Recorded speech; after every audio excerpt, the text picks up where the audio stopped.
Mr. President, now we're going to be covering a lot of subjects in a great deal of detail over the course of these interviews, but I'd like to begin, completely out of context, by asking you one question more than any other. Almost every American and people all over the world want me to ask.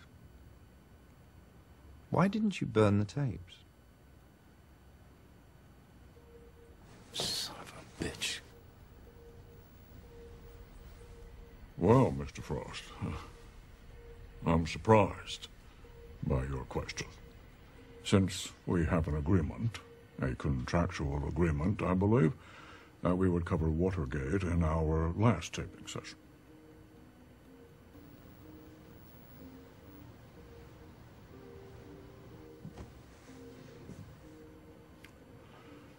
But if your viewers really do have a major concern, then perhaps I should briefly respond to it now.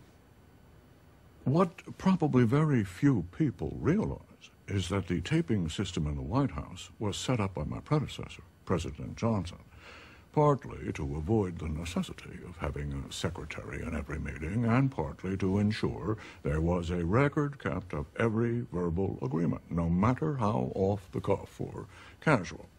Now, initially, on coming into the White House, I insisted on dismantling the system.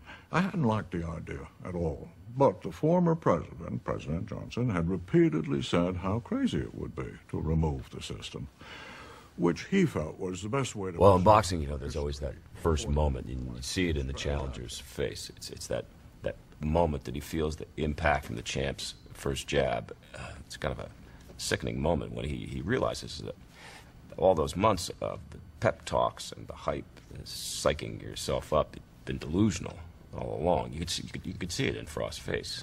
If he didn't know the caliber of the man that he was up against before the interview started, he certainly knew it halfway through the president's first answer. You see,